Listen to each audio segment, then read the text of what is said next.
jenga maisha yako chini ya msingi wa Yesu. Tuliangalia maandiko mbalimbali, tukaangalia kitabu kile cha Mathayo 7:24, tukaangalia kusoma mpaka 27. Yesu anasema kwa mtu ambaye atalisikia neno lake na kujenga nini? Msingi imara ndani yake. Haleluya, haleluya. Maigeni na nguza. Bwana Yesu asifiwe. Bwana Yesu asifiwe. Kwa hiyo leo nataka nifundishe siri ya namna wale ambao tuliangalia vitu vinne, lakini huko sirudi, lakini nikupe tu kwa brief sana ikusaidie. Bwana Yesu asifiwe. Cha kwanza tulisema jenga maisha au jenga msingi wa maisha yako katika njia ya nani? Ya Yesu Kristo. Yesu amesema mimi ndimi njia ya kweli na uzima. Yohana 14:6. Kwa hiyo kuchagua uzima ni kumchagua Yesu, na si swala la kuokoka, ni swala la kuendelea kuambatana na kukaa na kujifunza na kukua mbele ya Yesu. Haleluya. Ndio kujenga msingi. Neno lingine Biblia inasema mtu akitaka kuiona nafsi yake lazima akubali kujitoa kwa Yesu ili nafsi yake isalimike. Bwana Yesu asifiwe. Bwana Yesu asifiwe. Bwana Yesu asifiwe.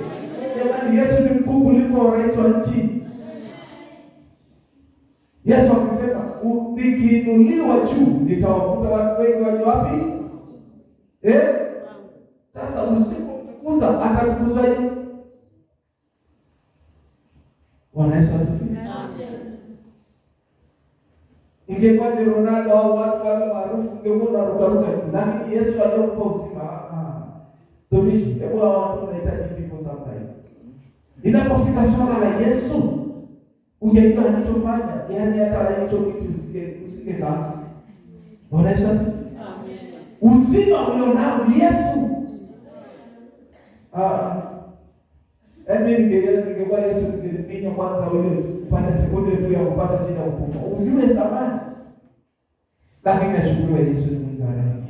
Kwa unapoambia sifa za kinywa chako, Daudi alielewa, alisema, nafsi yangu muhimidi nani? Hebu sema kwa sauti, nafsi yangu muhimidi nani? Na vyote vilivyoko wapi? Vilisifu jina la Bwana. Sitaki sifa zako kwangu, nataka sifa zako ziende kwa nani? Hata kama unajifunza, unapoambia mtukuze Yesu, mtukuze, ni kwa faida yako. Unafikiri Mungu aliwaambia wana Israeli wazunguke Yeriko mara ngapi? Mara ngapi? Wakifanya nini? Wakifanya nini? Hata mimi. Kuna sehemu aliambiwa ika haleluya tu. Unafikiri Mungu alikuwa kichache? Kuna sehemu alitakiwa apige kelele tu za shangwe. Unaambiwa kusifu Yesu unakata. Jamani, amkeni watu wa Mungu. Bwana Yesu asifiwe. Amen. Msiwe vuguvugu wala baridi. Yesu anasema nitakutema utoke wapi? Ndio hicho unachotaka.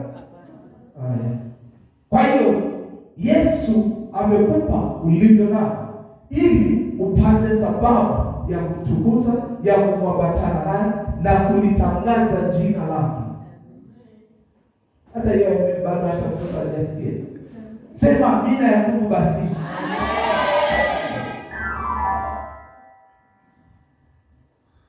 Kwa nini? Nimewaambia leo nahubiri, sifundishi. Kwa hiyo ninapokuambia mtukuze Yesu, nataka mtukuze kwa nguvu zako zote. Hata kama unaumwa, fanye hivyo utapona. Bwana Yesu asifiwe.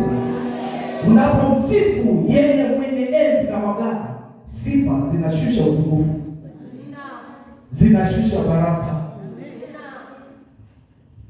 Wale wazee 24 waliozunguka kiti cha enzi, waliozunguka kile kiti cha enzi, kazi yao ni moja, takatifu. Bwana Mungu umejaa utukufu na nguvu. Wakiinuka hivi Mungu ameshabadilika utukufu. Bwana Yesu asifiwe. Na sisi ni mfano wa Mungu, kwa maana yeye anayekaa ndani ya Yesu, na Yesu akakaa ndani yako, una uwezo wa kuumba lolote ndani ya maisha yako. Tatizo ni nguvu ulionayo. unahubiri shida kuliko uwezo wa Mungu. Ndio maana Paulo anasema ashukuriwe Mungu wa Bwana wetu Yesu Kristo aliyetubariki kwa baraka zote za roho. Zote za roho. Hakuna baraka zilizozuiliwa. Ni wewe kutokuamini kwako. Mateso unayopitia kwa sababu hujasimama kutafuta uso wa Mungu, umekuwa ukipapasa ibada mpaka ulazimishwe.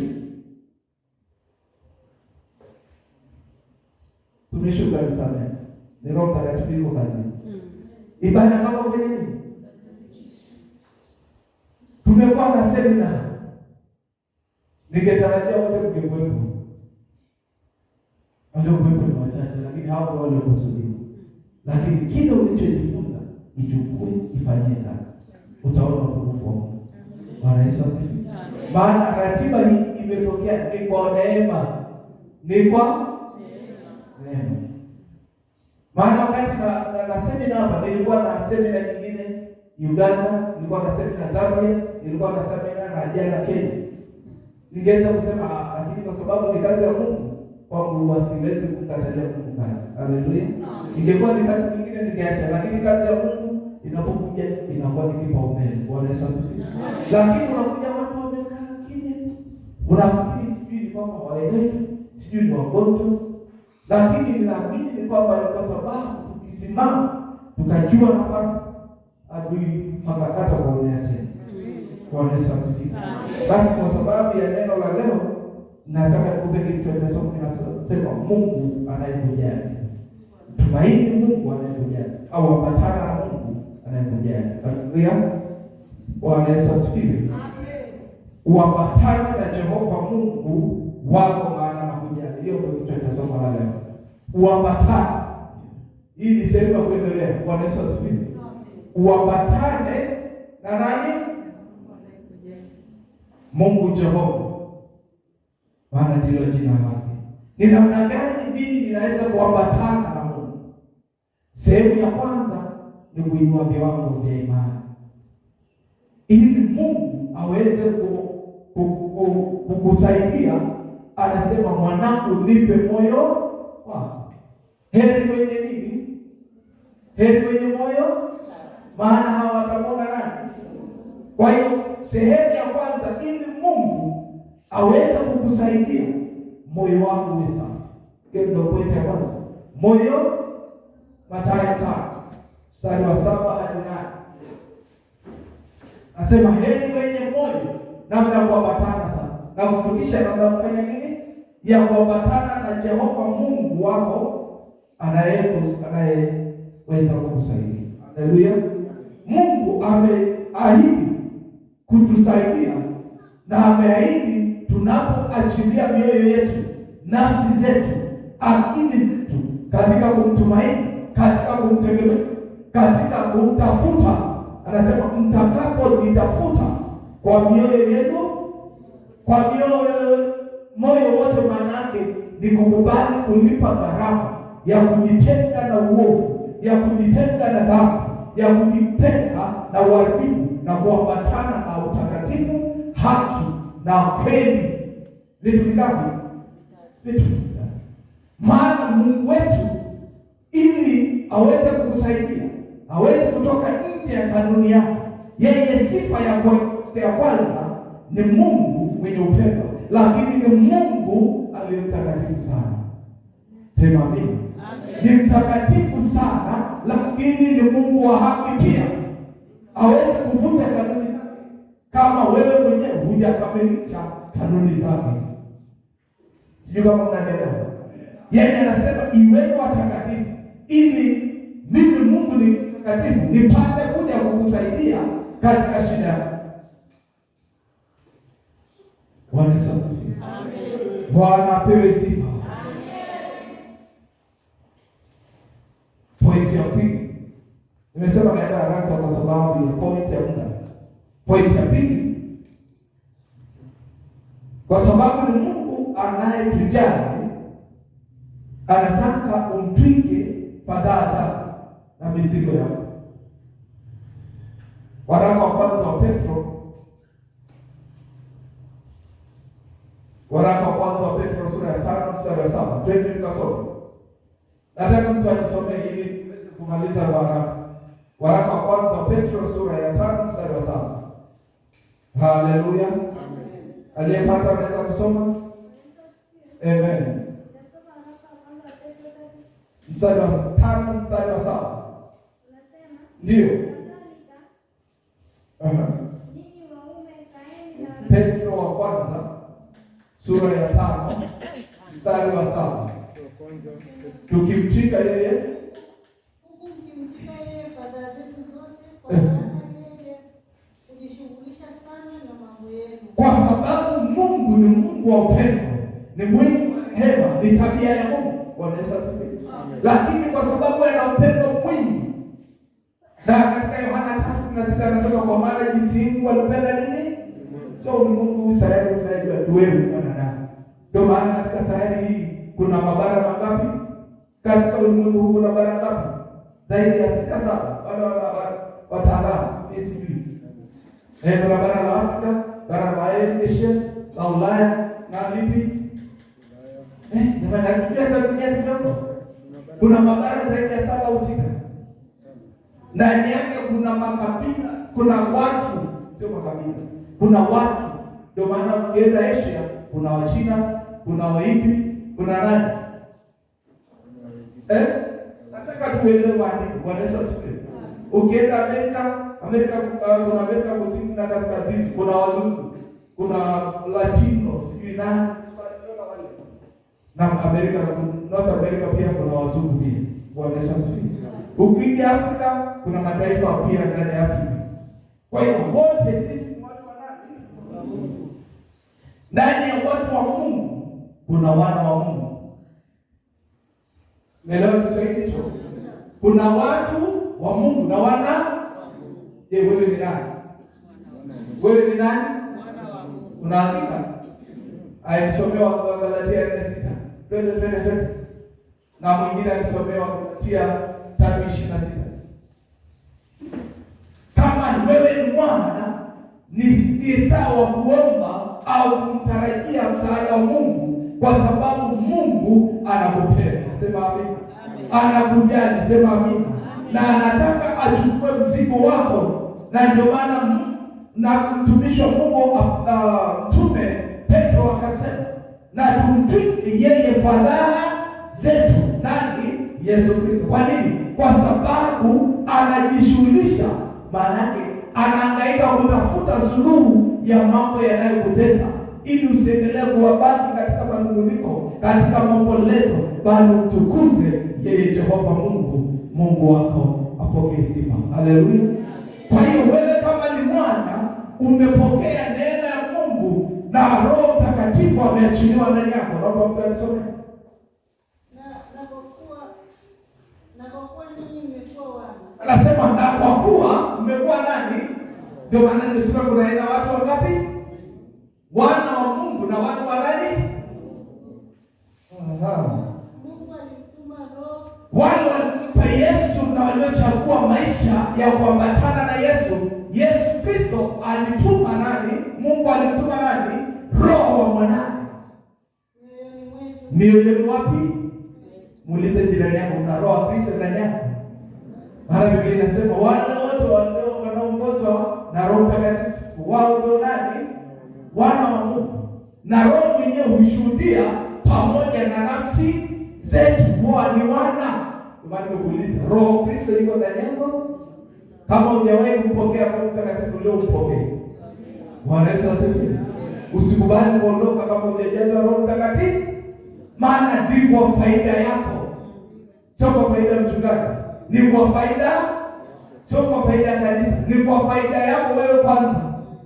Kwa sababu ushirika wako na Mungu ni wewe kwanza. Alafu tunapokuja hapo kanisani tunajengana kupitia karama ambayo Mungu amekupa, unamjenga mwenzako. Sema amina. Amen. Ndio maana kuna waimbaji wakiimba hapo utukufu na shuka, ni karama. Angekuwa jajazo hata ungeimba mpaka jioni hakuna kitu, tunakusha bana. Lakini ukiimba kidogo utukufu unafanya nini? Na ndio maana Paulo akatupa kila mmoja amepewa kwa sehemu mmekuwa wana. Kristo Mungu alimtuma roho wa nani? Wa mwanae aliaye Aba, yaani Baba. Na kama ndivyo, tusome mioyoni mwetu aliaye Aba, yaani Baba. ndio. Na kama ni hivyo, si mtumwa tena. Kama wewe umepokea roho wa Kristo, sio mtumwa wa dhambi tena. Sema amina. Sio mtumwa wa kutumikishwa na shetani tena. Sio mtumwa tena, bali u mwana. Bali u nani? Mwana. Tabia yake ni mrithi. Maana yake baraka za Mungu ni za kwako, ahadi za Mungu zi juu yako. Ndio maana anakufundisha siri hii ujue. Anasema tumtwike yeye, maana yake Mungu unaenda kwake. Unasema Baba, ukishaomba katika ile maombi leo kufundisha jana, unaenda kwa Baba. Unasema tulete nini? Mizigo. Haya, tazama mwanangu ananitesa. Tazama ndoa yangu. Tazama watoto wangu. Mungu wangu, umesema tumtwike nini? Kwa sababu unajishughulisha na mambo inaleta yote. So unabeba, unapelekea nani? Yesu. Alafu utaona anakuambia njooni kwangu nyote msumbukao na nini? Na mizigo. Mathayo 11:28. Nami nitawapumzisha. Ameahidi kukusaidia. Lakini hajataka, Mungu hawezi kukulazimisha kwenda kwake. Anataka kanuni uzingatie. Kanuni ni wewe kuambatana. Kanuni ni wewe kumtii Mungu. Kanuni ni wewe kuishi maisha ya uaminifu, utakatifu, uadilifu na haki. Bwana Yesu asifiwe. Ili katika uwezo wake na nguvu zake kama Mungu apate kujidhihirisha na kukusaidia. Amen. Sema amina. Amen. Sema amina. Amen. Hata vigelegele unaweza kumshangilia. Katika kutusaidia katika kitabu kile cha Isaya, naomba mtu aende pale Isaya 26. Ili Mungu aweze kukusaidia, anahitaji vile vitu nilivyovitaja. Sema uaminifu, uadilifu, utakatifu, haki, kweli. Amen. Lakini kuna kitu kingine anasema umtumaini, umtarajie. Umtumaini, umtarajie. Bwana Yesu asifiwe. Katika hiyo Isaya anasema umtumaini Jehova, maana ni mwamba wa milele. Tusome Isaya 26 mstari wa 3. Utamlinda yeye ambaye, anasema utamlinda yeye ambaye moyo wake umefanya nini? Angepewa microphone jamani. utamlinda yeye ambaye moyo wake umemtegemea. Umeona utamlinda yeye ambaye moyo wake umefanya nini? Umemtegemea. Ukimtegemea, Daudi akasema wamtumainio Bwana ni kama nani? Hawatafanya nini? Wakati wa shida hautafanya nini? Wakati wa hofu na mashaka hautafanya nini? Kwa maana Yesu alisema yeye aliye na maneno yangu, huyo nitakuwa pamoja naye kabuni. Maana yake anasema adui atakapoinuka, maana yake atainuka. Mawimbi atakapoinuka ya bahari, vita vitakapoinuka, anasema ule msingi hautatikiswa. Kwa nini? Umejengwa juu ya mwamba ulio imara. Huyo ni Yesu wa Nazareti. Katika amani kamilifu, kwa kuwa anakutumaini. Mtumaini Bwana siku zote. Umtumaini Bwana sio Jumatatu na Jumanne, siku asubuhi, mchana, jioni, Jumatatu mpaka Jumaa. Maana Bwana Yehova ni mwamba wa milele. Ni mwamba wa nani? Mungu atikiswi. Jana tulisema Mungu wetu ni moto. Tumeambiwa tumepokea ufalme usioweza kutetemeshwa. Basi tuwe imara, maana yake tujenge tumaini ndani yake. Tuwe na imani ndani ya Mungu. Tutafute ushirika na Mungu. Tuambatane na Mungu kila siku.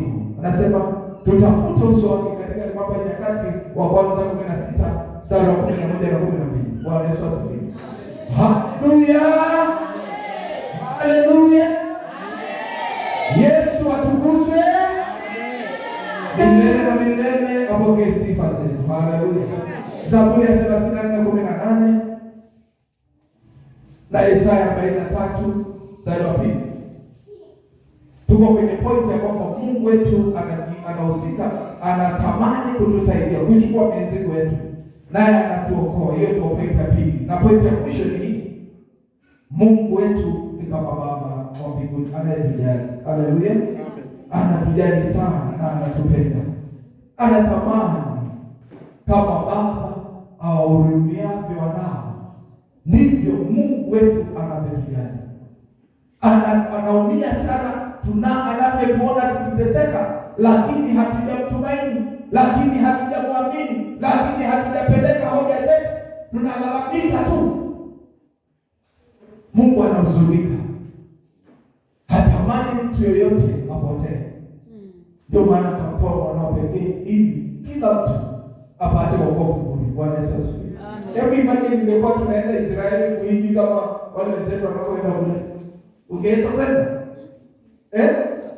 Tungeweza? Kwenda Israeli sijui milioni ngapi. Ni wote tungepata? Sasa kwa nini tusidhamini kile Yesu alichofanya? Haleluya. Haleluya. Kama nisomee maandiko tutamalizia hapo. 34 mstari wa 18 na mwingine ajiandae Zaburi ya 37 mstari wa 18 na 19. Bwana yupo karibu nao waliovunjika moyo. Anasema yupo karibu na waliovunjika. Hayupo mbali. Mwambie jirani yako, shida inayokutesa mwambie Yesu. Matatizo unayopitia mwambie Yesu, na leo atakuonekania. Haleluya. Haleluya. Na waliopoteza roho kuwaokoa. Amen. Twende Zaburi ya 37:18.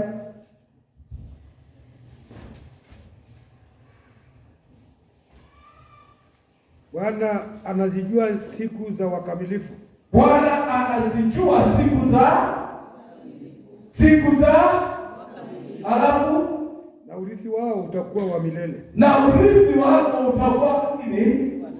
Huyo ni Baba anayekujali jamani, si ndio? Lakini hujaelewa bado, ndio maana hata kama kuitikia ujui. Zaburi ya Isaya 46, twende hapo. Mstari wa 4. Anasema hata unywele wako, hata nitakapokuwa mzee, Mungu anaendelea kukutunza. Sio watoto wako, Mungu atakulinda, atakupa nguvu. Kuliko usukuma kwenye wheelchair utatembea. Bwana Yesu asifiwe. Kuliko wangaika utakula nini, Mungu atakulinda. Wewe umtumaini, wewe umterejee. Inua viwango vyako vya imani kwa Mungu anayekujali. Isaya 46 mstari wa 4. Ndio. Na hata uzee wenu mimi ndiye, na hata wakati wenu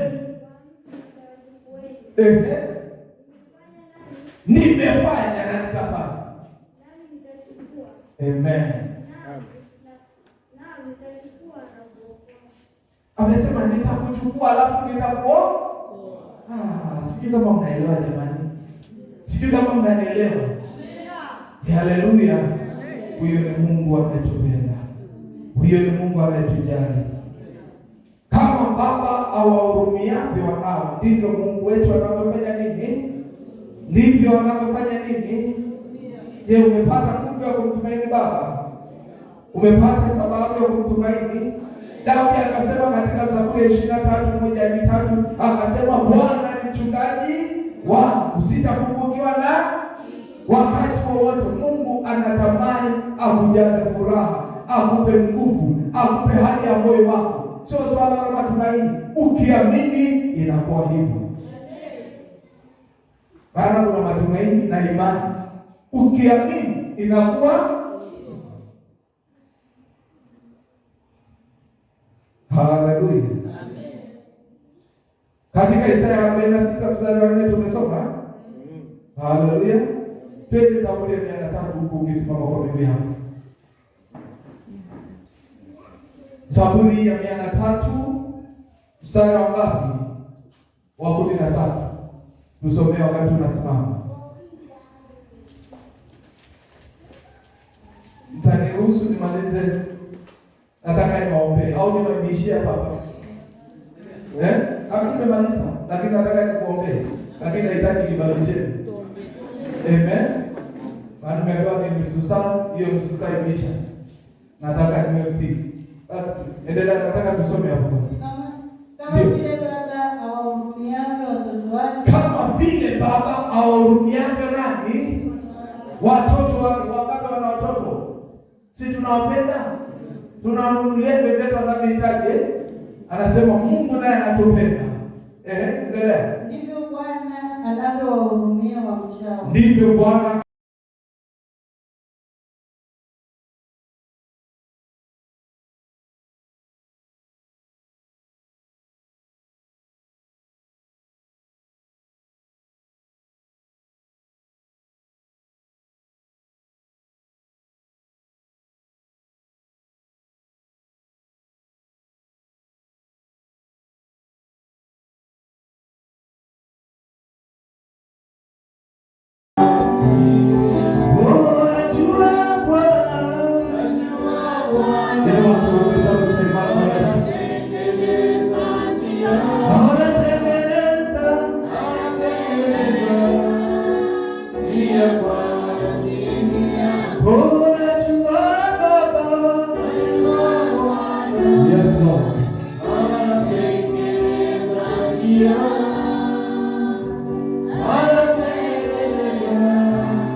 Shemasi wako wapi?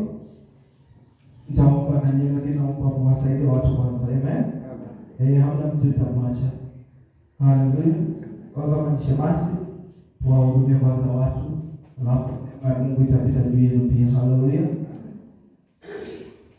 Wewe ni Mungu. Hata wale wa worship wanaweza kuendelea worship.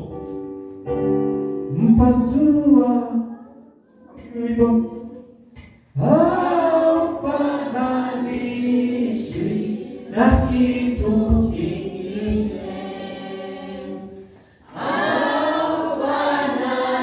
haufananishwi na kitu kingine. Unafanya mambo ambayo wanadamu hawawezi kufanya. Unatoa wanadamu hawawezi kutoa. Haufananishwi na kitu kingine, haufananishwi na kitu kingine. Imba wewe ni Mungu. Imba kwa sauti. Mpasua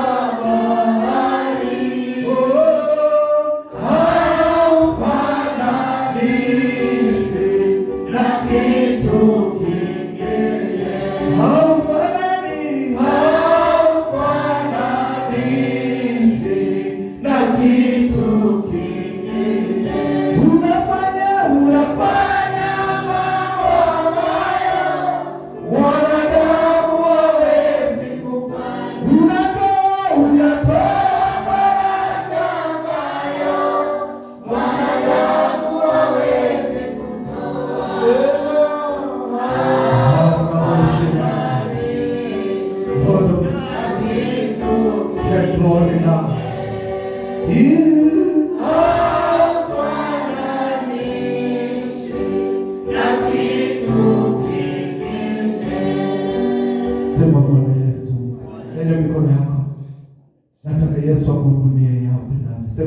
Yesu, wewe ni Mungu, sina mashaka juu ya uwezo wako, juu ya nguvu zako.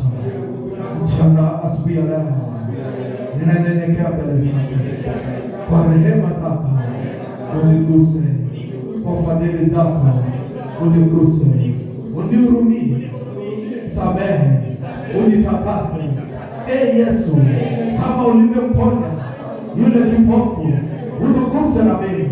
Gusa maisha yangu, gusa maisha yangu, gusa moyo wangu, gusa nafsi yangu, kila pato lisilo la Mungu ndani ya maisha yangu leo, siku ya leo, siku ya leo, nikutane na nguvu zako, nikutane na uwezo wako. Yesu, tena miujiza, tena juu ya maisha yangu, juu ya nafsi yangu, juu ya roho yangu, juu ya nchi yangu, juu ya maisha yangu. Yesu, umesema tunakuita, utaitika. Mchana leo, siku ya leo, ninainua mikono yangu nikihitaji msaada wako, msaada wako juu ya maisha yangu, juu ya maisha yangu. Uniguse, unifungue, uniweka huru, unibariki katika jina la Yesu, katika jina la Yesu. Kila agano lililofanyika juu ya maisha yangu, Yesu, ondoa, haribu, teketeza kwa jina la Yesu, kwa jina la Yesu. Agano lolote lisilo la Mungu juu ya maisha yangu lililoleta mateso, magonjwa, maharibifu, Yesu, ninakuita, unifungue, uniponye, uniweke huru katika jina la Yesu na kwa damu ya Yesu. Asante Yesu, asante Yesu kwa wema wako, kwa fadhili zako, kwa mguso wako, kwa neema yako. Niguse sasa, niguse sasa, niguse sasa, niguse sasa, niguse sasa, niguse sasa, niguse Yesu. Gusa moyo wangu, gusa nafsi yangu, gusa maisha yangu katika jina la Yesu, katika damu ya Yesu, katika jina la Yesu, katika damu ya Yesu, damu ya Yesu, damu ya Yesu. Inifungue, inifungue, damu ya Yesu, inifungue, inifungue, ifungue moyo wangu, ifungue moyo wangu, ifungue nafsi yangu kwa jina la Yesu, kwa damu ya Yesu, kwa jina la Yesu, kwa damu ya Yesu. Endelea kuomba kwa jina la Yesu. Kila pando la uharibifu ninaamuru itoke, ikuache kwa jina la Yesu. Vifungo vyovyote vya giza kwa jina la Yesu, funguka, funguka, funguka. Kila pando la uharibifu naachilia moto, naachilia moto kwa jina la Yesu, kwa damu ya Yesu, kwa jina la Yesu. Mateso, mateso na maumivu yanaposhika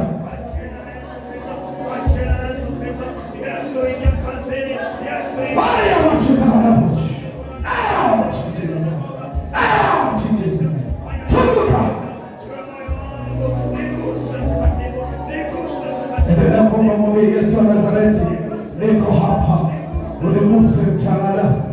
Usiogope hata kama utaona saa 6, lakini Yesu anataka kufungua.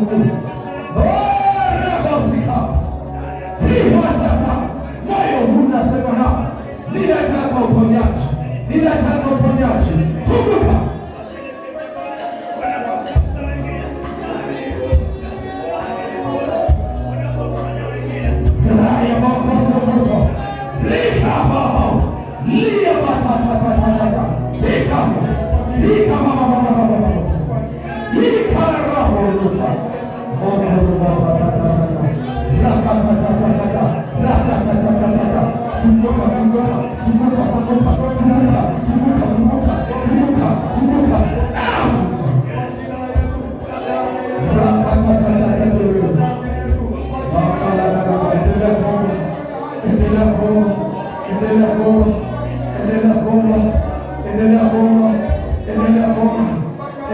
Yes.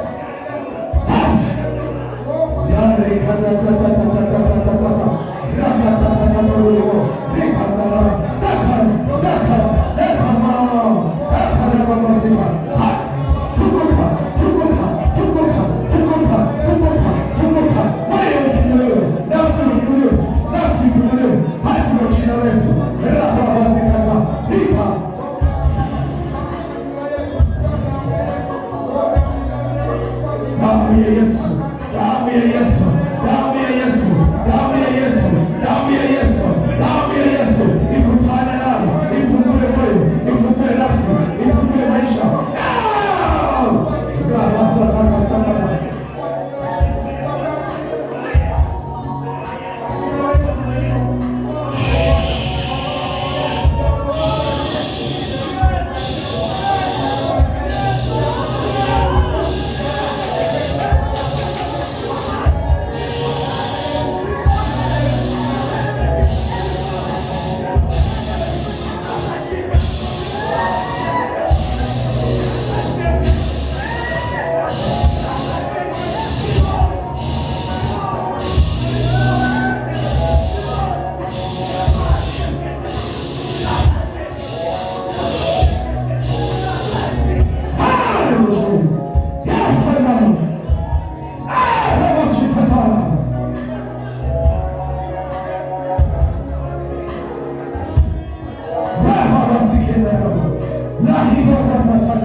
Maisha yake ya Mungu apokee uzima kamili, apokee uzima kamili, apokee uzima kamili.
Haleluya.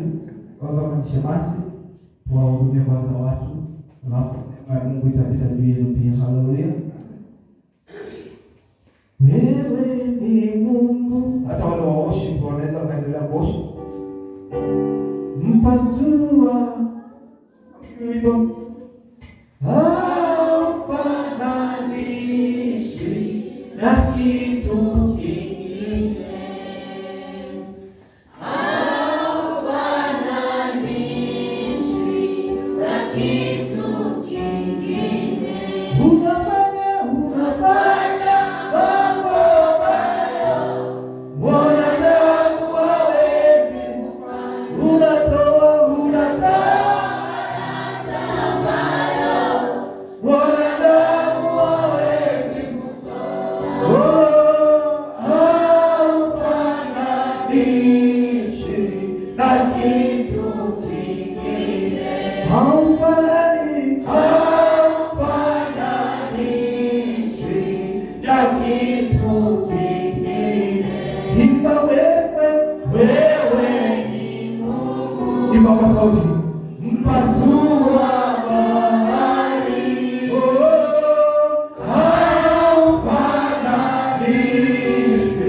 Sema Bwana Yesu, nenda mikono yako. Nataka Yesu akuhudumie hapo ndani. Sema Bwana Yesu, wewe ni Mungu. Sina mashaka juu ya uwezo wako, juu ya nguvu zako. Mchana asubuhi ya leo ninanyenyekea mbele zako, kwa rehema zako uniguse, kwa fadhili zako uniguse, unihurumie, samehe, unitakase. Yesu, kama ulivyomponya yule kipofu, uniguse na mimi. Gusa maisha yangu, gusa maisha yangu, gusa moyo wangu, gusa nafsi yangu, kila pande lisilo la Mungu ndani ya maisha yako leo, siku ya leo, siku ya leo, nikutane na nguvu zako, nikutane na uwezo wako. Yesu, tenda miujiza, tena juu ya maisha yangu, juu ya nafsi yangu, juu ya roho yangu, juu ya nchi yangu, juu ya maisha yangu. Yesu, umesema tunakuita, utaitika. Mchana leo, siku ya leo, ninainua mikono yangu nikihitaji msaada wako, msaada wako juu ya maisha yangu, juu ya maisha yangu. Uniguse, unifungue, uniweka huru, unibariki katika jina la Yesu, katika jina la Yesu. Kila agano lililofanyika juu ya maisha yangu, Yesu, ondoa, haribu, teketeza kwa jina la Yesu, kwa jina la Yesu.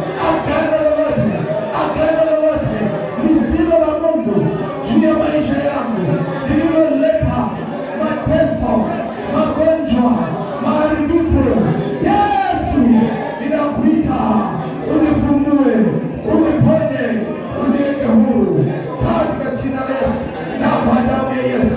Asante Yesu, asante Yesu kwa wema wako, kwa fadhili zako, kwa mguso wako, kwa neema yako.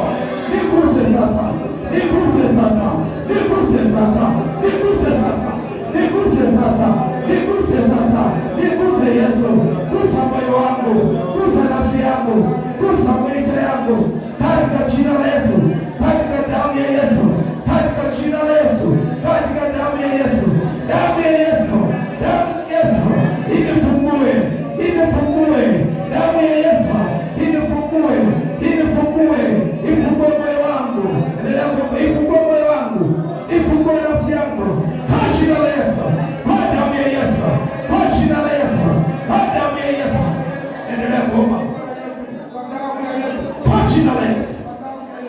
Kila pando la uharibifu ninaamuru itoke, ikuache kwa jina la Yesu. Vifungo vyovyote vya giza kwa jina la Yesu, funguka, funguka, funguka. Kila pando la uharibifu naachilia moto, naachilia moto kwa jina la Yesu, kwa damu ya Yesu, kwa jina la Yesu. Mateso, mateso na maumivu, shika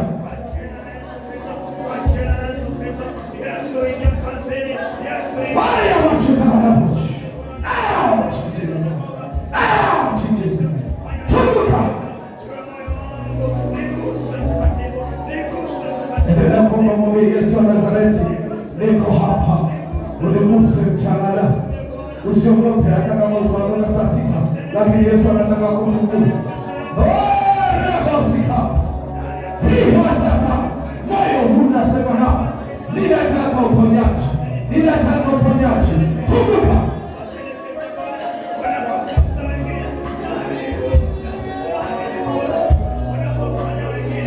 Raya makosa moto. Lika baba. Lia baba. Lika baba. Lika baba.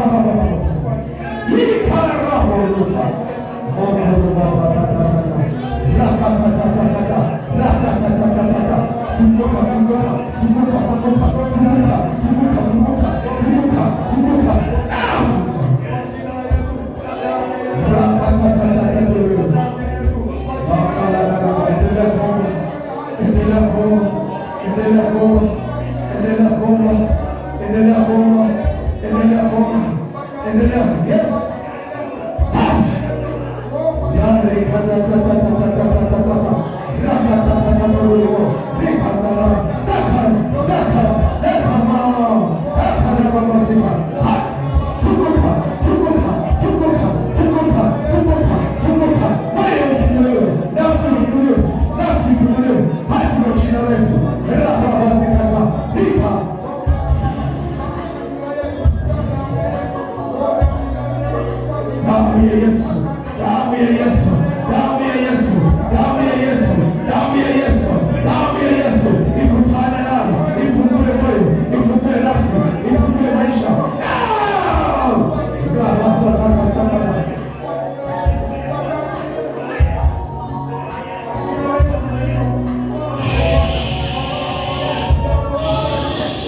kwamba haiwezekani. Kwa Mungu haiwezekani. Pokea uzima. Nataka ushinde upande huu. Naona maumivu ya kichwa. Naachilia uzima na damu ya Yesu. Hayo maumivu yanayotesa. Na wewe sasa tuone. Kwa jina la Yesu.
lakini kama unashika ni amani ya Bwana. Haleluya. Wote tumewekwa huru. Haleluya. Naona watu wakifunguliwa. Amen. Bwana anaweza kumshuhudia, lakini kuna kitu zaidi kwa mtendea mtu mwingine.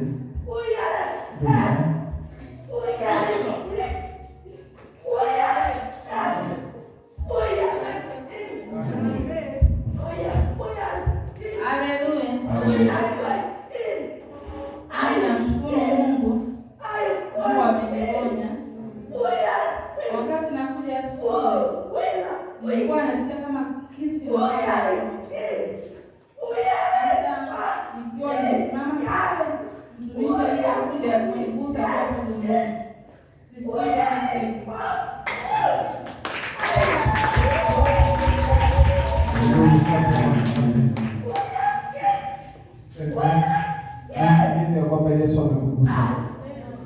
Amen. Yesu amekugusa. Simama. Mama hapo.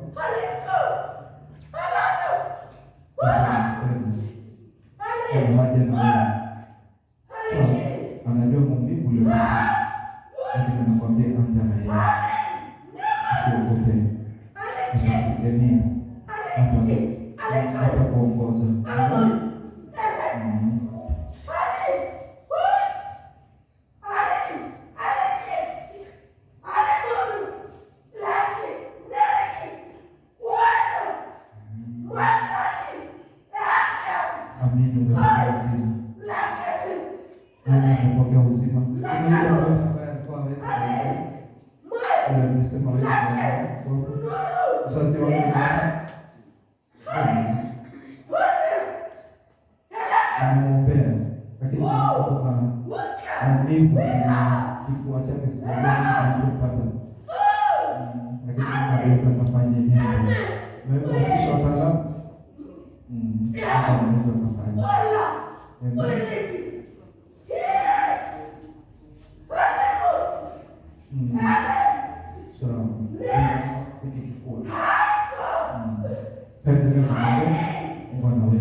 Ifungue usemi wake, ifungue mdomo wake, na sensi zake zote ipokee uponyaji kwa jina la Yesu Kristo. Pokea uzima wa mwili wa Yesu, uponyaji akubariki. Amen. Tumisha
achilia uzima katika mwili. Hapo nilipokusa katika kuombea naona vidonda vya ni kweli. Ujaniambia lakini wakati nakuombea Roho Mtakatifu kwa ajili yako.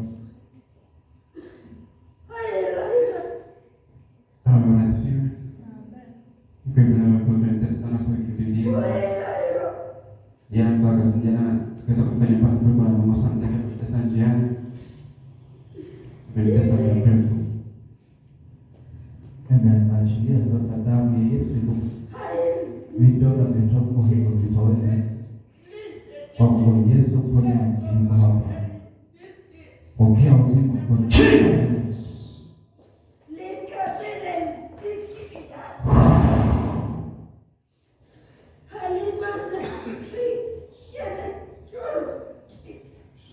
Kuanzia sasa moto unaoka chini ya chembe ya moyo na yakobi toke ikuache huru uwe mzima. Lakini yeyote ametoka unaitoa kwa jina la Yesu Kristo uwe mzima. Mesha mwombe mtumishi. Mesha mwombe. Umebarikiwa.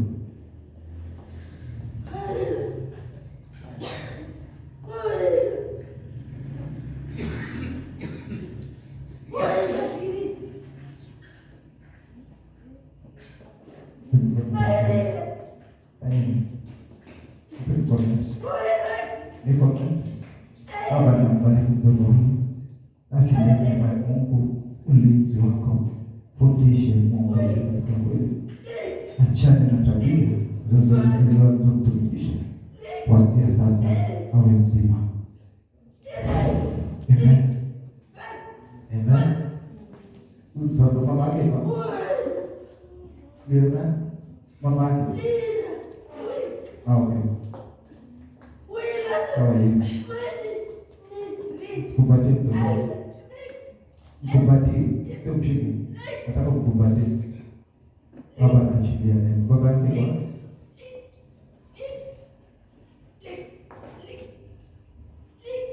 mama mzazi.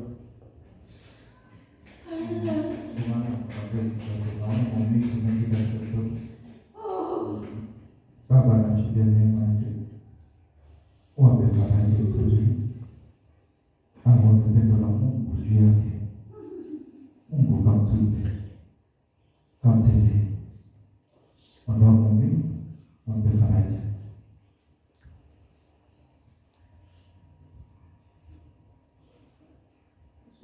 Amen.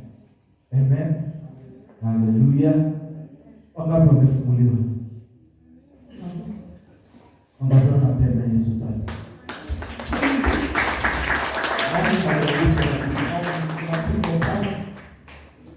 Sijakusahau tumishi.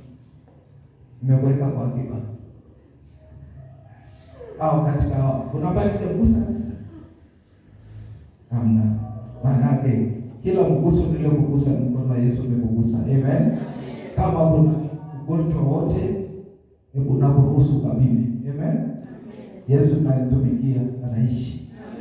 Amen. Kwa hiyo amani ya Yesu iwe nawe. Amen. Nisamehe kama nimekuchukulia muda. Sasa hivi ni saa 6 na dakika ngapi? 20. Lakini hatuwezi kumzuia Yesu asituhudumie. Sivyo? Kwa hiyo basi tugaje, nashukuru sana. Naomba nimwombe mtumishi wa Mungu na shemasi mwingine pale ambaye sijakugusa. Kuna mama pale naomba aje. Aje na mtumishi wa Mungu.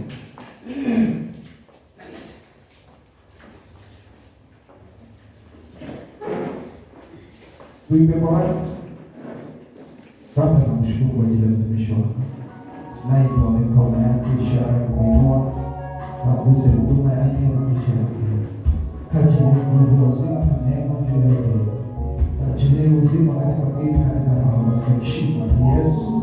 Kwa damu ya Yesu.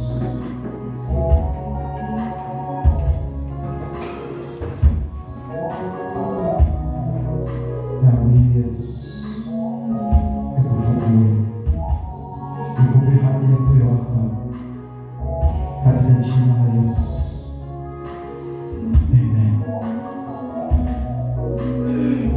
Damu ya Yesu iwafunike, damu ya Yesu iwatakase, iwabadilishe katika nguvu na katika neema, kwa jina la Mungu Baba, Mwana na Roho Mtakatifu.